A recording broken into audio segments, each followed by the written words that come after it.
안녕하십니까, 지구학 장명선입니다.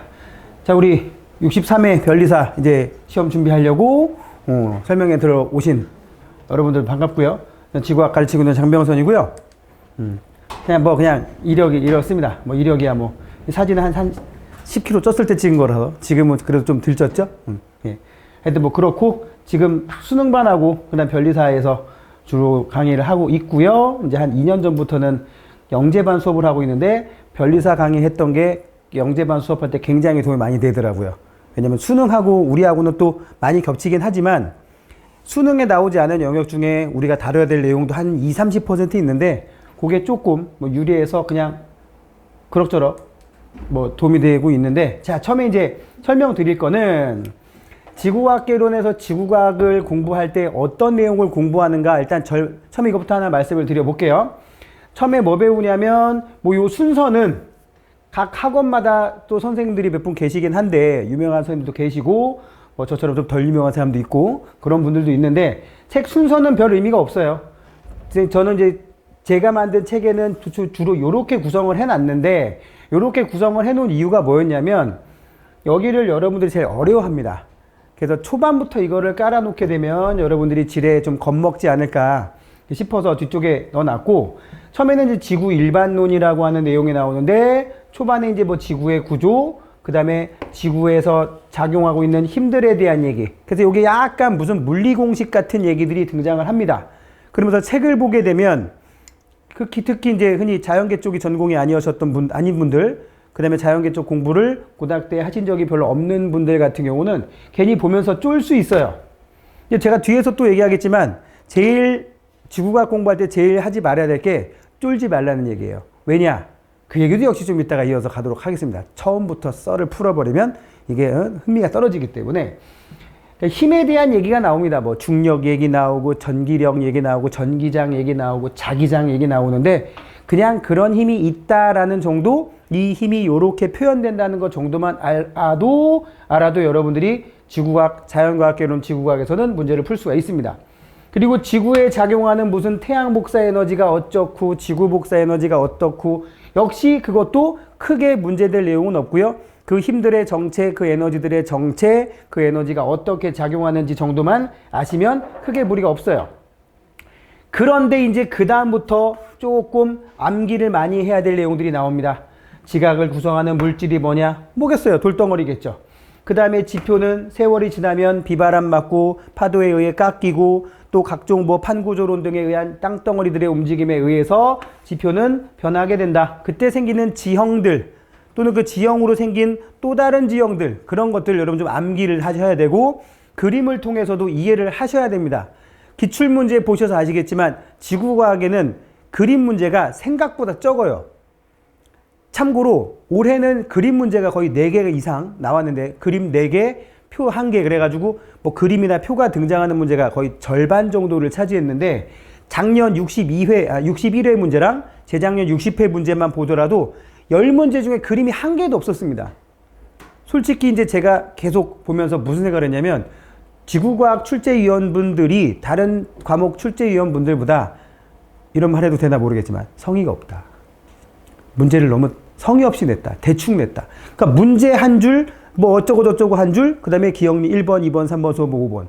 그냥 내가 보기에는 그림을 넣기 싫어서 이게 다 타이핑으로 해결할 수 있게끔 문제를 낸 게 아닌가 싶었는데, 한 2년을 좀 오늘 과격한 표현 쓸 수도 있어요. 2년을 그 짓거리를 겪고 나니까, 그러니까 이제 올해 시험 얘기하는 거야. 그러니까 작년에 강의 찍을 때. 올해 62회 때는 그림이 좀 나올 수도 있겠다. 라고 하면서 제가 거의 기본 강의 다음에 실전 문제 풀이 강의, 뭐 기출 문제 풀이 강의 들어갈 때 진짜 저는 10개 중에 6개, 7개 비율 정도가 되게끔 문제를 만들어서 문제를 냈더니 솔직히 약간의 컴플레인스러운 얘기가 들어오기도 했어요. 그림이 너무 많다. 근데 왜냐면 그림이 없는 문제는 난이도가 좀 낮은 편이고 그림이 있는 문제가 난이도가 좀 있는 편인데, 난이도 낮은 문제를 굳이 강의 때 열심히 썰을 풀어가지고 설명해야 될 필요가 있을까, 그런 생각 때문에 그림을 많이 넣었었는데 다행히 62회에서 시험지 딱 인터넷에 뜨자마자 제가 제일 먼저 본 게 그림 몇 문제인가. 근데 다행히 거의 표까지 5개 나온 거 보고 내가 올해 막 진짜 얘기해 놓은 게 있는데 올해도 만약에 진짜 그림 없이 10개만 나왔으면 나는 사기꾼이 되는 거다. 응? 살짝 솔직히 도박이기도 했어요. 다행히도 그랬어요. 그래서 이 내용들을 보고 여러분들이 그림을 보고도 문장으로 써 있는 거를 해석할 수 있을 정도까지 공부를 하셔야 됩니다. 그 다음에 여기는 정말 암기하는 부분이고요. 여기는 제가 별표를 쳐놓을 텐데 이 지질조사와 광상 파트가 이 지질과 지사학에서 제일 어려운 부분이고요. 최근 10년 동안 한 문제 나왔습니다. 한 문제. 최근 10년 동안 한 문제 나왔는데 그 한 문제는 우리가 수업 중에 요거에 대한 설명을 제가 드렸을 때 여러분들이 한 성취도가 그러니까 요 파트에서 성취도가 여러분들 성취도가 한 70%만 되면 풀 수 있는 문제 70%도 아니다 한 60%만 되면 반만 이해했으면 풀 수 있는 문제가 최근 10년이었고 최근 기출문제를 확장하면 최근 30년까지 확장하면 흔히 말하는 이거는 절대 못 푼다 한 문제 나왔습니다. 한 문제. 그게 언제냐 2000년대 완전 초반 아니면 90년대 후반쯤인 걸로 기억이 돼요. 뭐 99년 막 2001년 2년 그쯤에 한번 엄청나게 어려운 문제 흔히 지구과학 2에서 아이들이 버리는 문제 정도 수준의 문제가 그러니까 땅속 구조가 굉장히 복잡한데 그 구조를 평면 그림으로 나타내 놓고 그 그림을 보고 땅속 구조를 추정해 봐라. 한 번 나왔어요. 한 번. 그래서 여태까지 혹시 이런 과목 있는 거 아실지 모르겠는데 지구과학 2라는 과목에 그 문제는 변형도 안 시키고 그 그림 그대로 또 실려 있습니다. 문제집에. 그 문제가 딱 한 번 나왔고 나머지는 무난한 그림 정도로 나온 적이 최근 10년간 한 번. 참고로 최근 5년간으로 줄이면 없어요. 그래서 요거 정도. 여기 별표 치는 게 딱 2번 나올 거예요. 이런 거 빼고 나면 그 다음에 좀 암기를 충분히 해주시면 풀 수 있는 문제들이 대부분입니다. 단 반복을 계속 해야겠죠. 그 다음에 이제 대기과학에 가면 역시 우리 고등학교 때 배웠던 내용들, 구름에 대한 얘기, 강수이론, 그 다음에 뭐 대기순환. 여기도 좀 암기할 내용이 나오고 특히 요건 색깔 바꿔서 요 지각변동 파트랑 이 날씨 변화 파트, 대기의 순환 나오고 해수의 운동 얘기 나올 때 요 4개 파트에서는 세계 지도를 여러분들이 좀 되게 능숙하게 다룰 수 있어야 돼요. 딱 보고 여기 어디다. 여기는 판의 경계 중에 뭐가 있다. 이런 것들 좀 암기를 해주셔야 되고 여기에 부는 바람을 무슨 풍이라고 한다. 저쪽에 부는 바람을 무슨 풍이라고 한다. 이 해류는 어떤 해류고 이름이 뭐고 난류다 한류다. 이런 것들 파악할 수 있어야 됩니다. 그래서 세계 지도를 좀 더 익숙하게 다뤄주시면 좋겠다. 그 다음에는 뭐 수업 들으시면 충분히 알 수 있는 내용들이에요. 뭐 해양의 변화도 마찬가지고. 그리고 나면 이제 제일 마지막으로 뭐가 나오느냐. 여기서부터 천문학이 나오는데 천문학 문제는 많으면 2개. 어쩌다 한 번씩 3개. 거의 이거 쓱 보면 알겠지만 지구 일반론의 중단원으로 3개. 지질과 지사학의 하나, 둘, 셋, 넷, 다섯. 3개. 하나, 둘, 셋, 넷, 다섯, 여섯. 그럼 문제는 어디서 많이 나오느냐? 여기하고 여기서 많이 나옵니다. 근데 여기 문제들이 최근 한 5년 동안은 되게 무난하게 나왔어요. 근데 이거는 이제 무난한 거는 공부 한 사람 기준에 무난한 거고 공부를 제대로 안 하신 분들, 이쪽에 어려워서 좀 저기는 내가 자꾸 다음에 해야지 밀어놨던 분들은 이 부분에서 곤란을 겪을 수도 있습니다. 그래서 난이도는 그렇게 높지 않기 때문에 이 곤란을 겪을 만한 문제가 주로 여기 아니면은 요 달의 관측이라든지 아니면은 뭐 요 천체망원경 통해서 별의 위치 판단하는 거. 요 정도가 제일 어려운 문제고 요것만 여러분들이 지구과학 공부하시면서 어느 정도 성취도를 나타내게 된다면 지구과학은 솔직히 10점 다 맞을 수 있습니다. 이렇게 다. 자, 그러면 최근 5년간 출제 문항수를 제가 한번 정리를 해봤거든요. 2001년 58회에 앞에서 얘기한 5개 단원 중에서 지구 일반 2개, 3개, 여기 2개, 여기 3개, 2개, 1개. 아까 말씀드린 여기하고 여기가 그래도 좀 나온 편이죠. 그나마 좀 고르게 나왔는데 지금 한번 쭉 보세요. 점점 여기서부터 얘 4문제. 우리 지구과학 10문제 중에 지질과 지사학에서 올해, 작년에 5개나 나왔습니다. 이거는 아까도 말했듯이 출제위원들이 그냥 대부분 책들이 이게 앞에 있거든요. 그러면 어떤 문제를 낼까 하다가 문제를 막 내다가 여기서 5개나 만들어 놓고 이거 너무 많이 냈다. 그럼 지울까? 안 지운 것 같아요. 안 지우고 뒤에 가다 보니까 문제수 낼 게 없는 거야. 그래도 여긴 좀 내야 되지 않을까? 이렇게 냈어요. 올해는 여기 해양학 나오지도 않았고요. 열심히 해류 외우신 분들은 그냥 뭐 별 도움이 안 됐을 수도 있긴 하겠죠. 그래서 여러분들이 어디 위주로 공부해야 될지를 좀 알 수 있는 거고 올해도 어쩔 수 없을 것 같아요. 왜냐하면 또 요 문제도 여기랑 살짝 얽혀있는 경향이 있어가지고 결국에는 요 지구 일반 지질과 지사학에서 문제 3분의 2가 나오는 경우가 거의 최근 한 2, 3년 트렌드입니다. 그렇게 알고 있으면 되겠고, 그럼 최근 5년간 출제 경향은 제가 지금 말씀드렸어요. 지질과 지사학 쪽에서 유난히 출제 빈도가 증가한 경향이 있더라.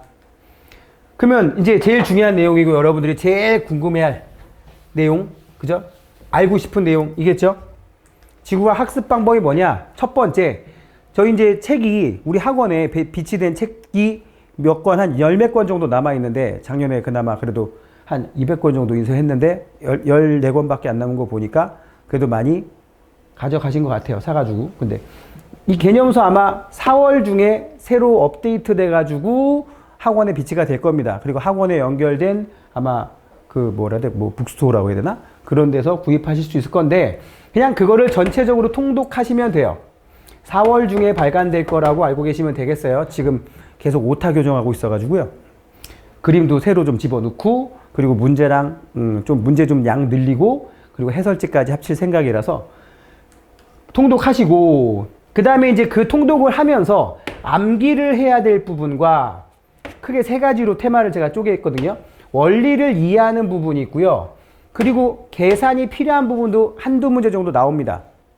많으면 2문제, 적으면 1문제 정도 필요한데, 이 세 부분을 여러분들이 좀 파악을 하시고, 어이구, 뒤로 갔냐? 파악을 하시고, 세 번째, 그럼 나한테는 먼저 시작해야 될 부분이 어딘가? 대부분 암기를 해야 될 부분을 제일 먼저 선택을 하시더라고요. 판단을 하고, 그 순서대로. 대부분 이거 먼저 하고, 이거로 넘어간 다음에, 요게 조금 그래도 좀 어렵다고 느끼니까 좀 마지막에 하시는 경향이 있는데, 그냥 단원별로 해 나가는 게 제일 깔끔합니다. 그렇게 해주시면 되겠고, 그 다음 이해가 안 되는 부분은 이제 강의 등을 통해서 빠른 시간 내로 이해하고 계산 과정을 따라가 본다. 따라가다 보면 아, 요 문제는 이렇게 푸니까 제대로 풀리는구나. 그런 걸 여러분들이 습득하실 수 있을 거예요. 그리고 나서 이제 최근 20년 정도의 기출 문제들을 풀어보면서 자신의 학습 상태 그리고 부족한 단어 점검을 하고, 그 다음에 이제 우리 기본 개념 강의가 끝나면 예상 문제, 기출 문제 이런 것들을 풀게 될 텐데, 예상 문제라고 나와 있는 것들이 대부분 이 기출 문제와 유사한 거를 잠깐 변형, 아까 박 교수님도 얘기하셨는데 변형시킨 문제들을 통해서 새로운 스타일의 문제를 한번 풀고 이해를 해본다. 요거는 솔직히 옵션이에요. 기출 문제를 다 풀었는데 충분히 이해가 갔지만 좀 더 풀어보고 싶다. 그런 경우에는 이렇게 하면 되겠고, 그 다음 제일 마지막에 이제 최종 개념 정리를 한번 쫙 해보고, 그리고 나서 이제 모의고사를 통해 실전 점검을 하시면 어느덧 시험 날짜가 다가올 겁니다. 자, 여기 이제 문제 유형을 제가 아까 말씀드렸듯이 크게 3가지 유형, 암기해야 되는 유형의 문제. 정말 이런 식으로 나옵니다. 딸랑 2줄, 3줄. 솔직히 이 보기 이거 뒤쪽으로 보내면 딸랑 2줄인 거예요. 그죠? 그냥 판의 경계 중에, 이게 2023년 60회 문제인데, 판의 경계 중에 발산형 경계에 생성된 지형이 뭐냐? 뭐 답은 이건데, 뭐 이거 보면서 여기가 어딘지, 지도상에서 어딘지 알고 있으면 여러분들이 실수를 할 가능성이 적어요. 이거를 보고, 이거 유럽에 있어. 아프리카 동쪽에 있겠지? 이건 인도 위쪽에 있겠지? 필리핀 근처 어딘가에 있겠지? 아, 여기 미국 서부에 있는. 이렇게 돼야 됩니다. 아시겠죠? 갑자기 무슨 당황하시는 분들이 있는데, 그러지 마시고, 지구과학 공부를 하시려면 일단 세계지도 하나를 펼쳐놓고 어느 해류 툭 던지면 여기 히말라야 산맥이 어디 그럼 인도 위에 여기 베링 해협이 어디냐 뭐 러시아하고 미국 사이 거기 밑에 있는 이렇게 부채꼴 모양의 섬들을 뭐라고 하느냐 안류산 열도 막 이렇게 나와야 돼요. 그래서 세계지도를 좀 끼고 사셔야 요런 암기 개인적으로 나 잃어봤습니다. 이 무식한 암기 문제거든요. 무식한 암기 문제. 근데 이런 문제가 한 2문제 정도 돼요. 여기 보세요. 2023년에 이 2문제 다 2023년에 나온 거예요. 큰 바다에서 나타나는 시계 방향의 순환에 의한 해류에 속하지 않는 것은 뭐 북태평양에서 이렇게 돌아가는 게 북쪽도 해류, 쿠로시오 해류, 북태평양 해류, 캘리포니아 해류다.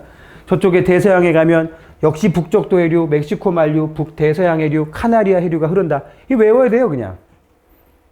아시겠습니까? 참고로 뭐 시계 방향으로 생기는 건 북태평양이고 남태평양에선 반시계 방향이다. 그래서 이거 남태평양 쪽이라서 답이 이거다. 이런 식으로 찾아내야 돼요. 저는 개인적으로 지도 보는 게 취미인 사람이라서 이미 초딩, 중딩 때 이게 어느 정도 습득이 돼 있었는데 이게 다 나갔지가 않더라고.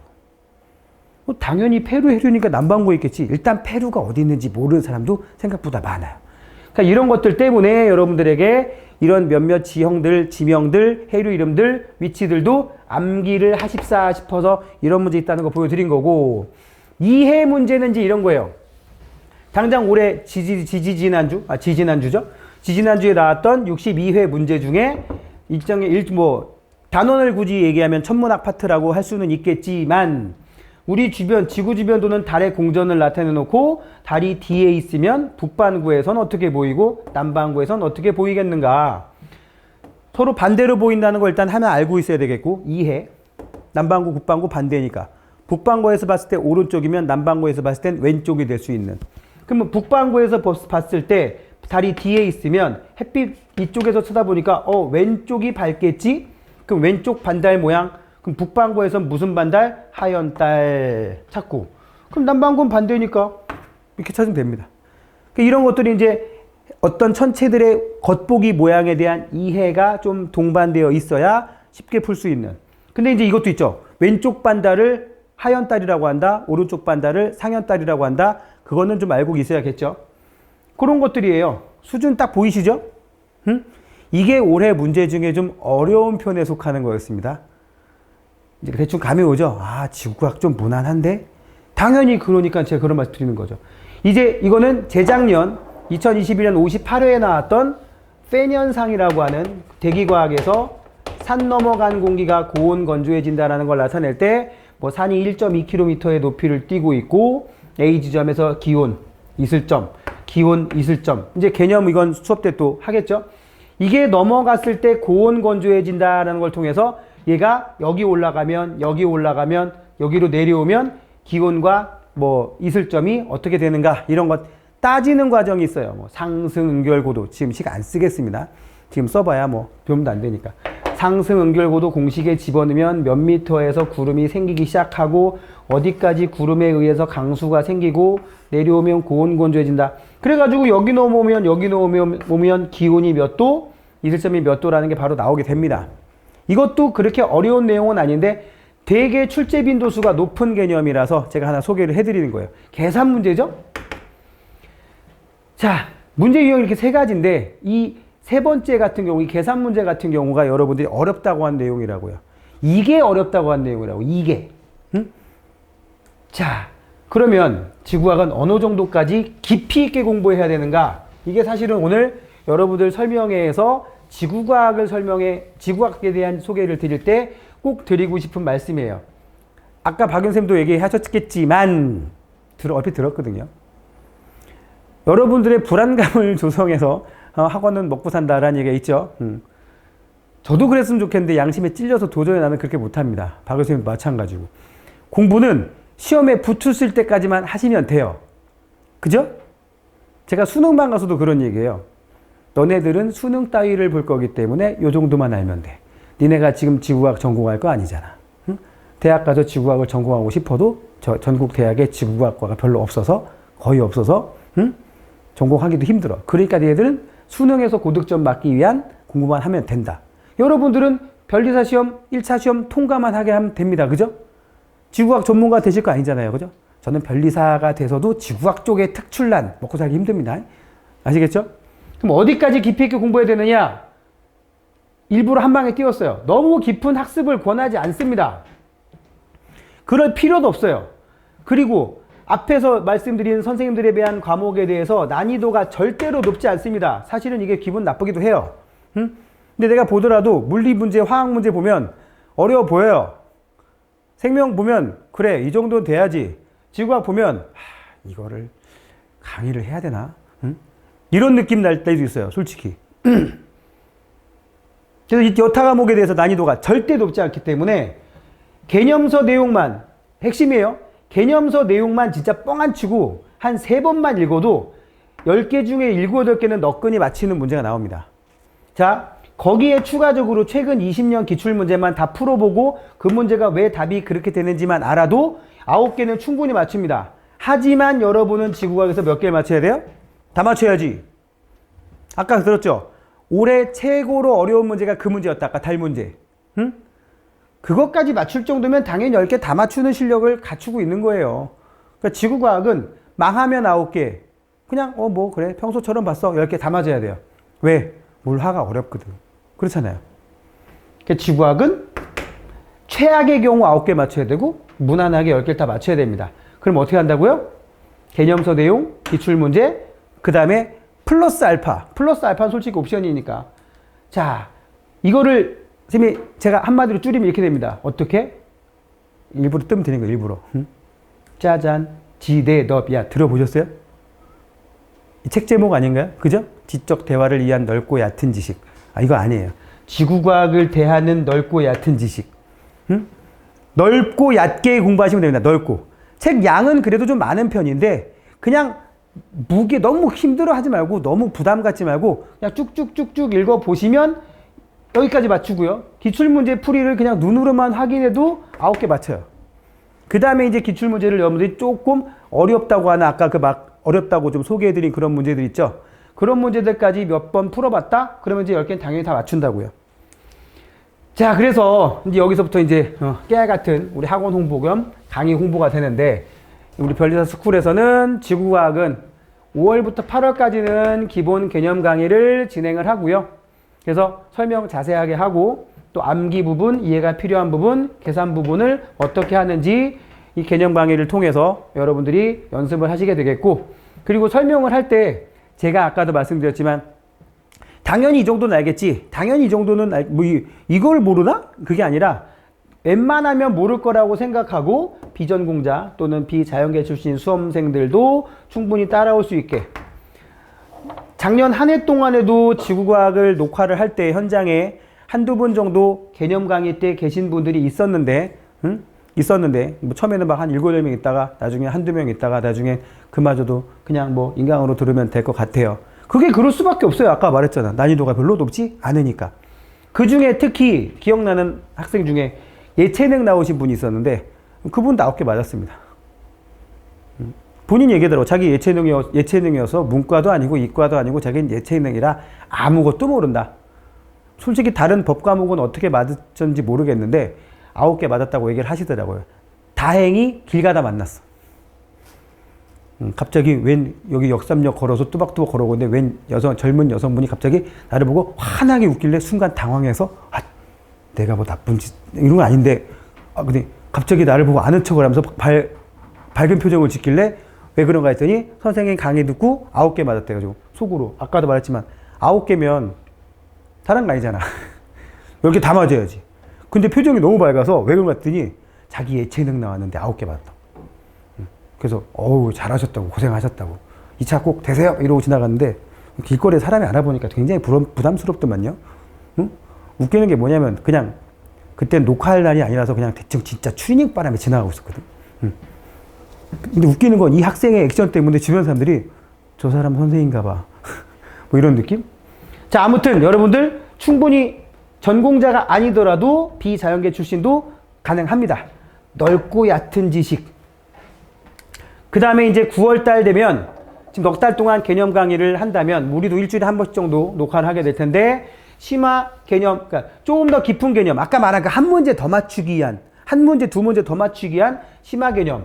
그리고 이제 문제풀이 강의 위주로 가게 됩니다. 10개 다 맞추기 위한 심화 강의. 그 다음에 이제 여태까지 한 최근 20년, 이제 자꾸 영역을 넓혀서 한 25년까지 갈 수 있는데 제일 많이 틀렸던 문제 한두 개씩, 그게 또 한 10년, 20년 누적되면 한 20, 30문제 되겠죠? 그러한 그와 유사한 문제를 개발해서 틀리는 문제가 없게끔 준비하는 강의가 되겠고, 방금 말씀드렸듯이 지역적인 한두 문제에 대한 대비까지 그때 하게 됩니다. 그리고 나서 이제 12월, 1월 달에는 시험 2달 전쯤이기 때문에 기출문제 풀이, 예상문제 풀이, 난이도가 높았던 문제. 여기는 이제 우리가 하도 문제를 많이 풀어봐서 더 이상 풀 게 없어서 작년 같은 경우 이렇게 풀었어요. 언제 것까지 풀었냐? 20회부터 풀었어요. 20회. 그러니까 대부분 한 40몇 회부터 60몇 회까지 해서 최근 20년간까지 하는데 그 전 문제에서도 아까 말씀드렸죠. 막 되게 더러운 그림 하나씩 있다고. 그런 문제들도 몇 개 뽑아서 풀고 그리고 이제 실전 모의고사를 통해서 우리 변시 1차 시험 연습을 하게 됩니다. 여기까지가 우리 진행되는 과정이고요. 뭐 그렇게 해서 1년 동안은 아니죠. 한 7, 8개월 동안 강의가 쭉 순서대로 진행될 예정입니다. 일단 제 얘기는 여기까지고 혹시 뭐 질문 있으시면 말씀하시면 되겠어요. 혹시 질문 있습니까? 질문 없어? 혹시 비전공자 또는 지구과학 전공자 없으십니까? 그러면 뭐 다 자유계 출신? 일단 여기는 그렇고 뭐 또 온라인으로 들으시는 분들은 다양할 테니까. 자, 아무튼 걱정하지 마시고 지금까지 꾸준히 연구하고 준비하는 지구과학 장병선이었습니다. 강의 때 뵙겠습니다. 고맙습니다.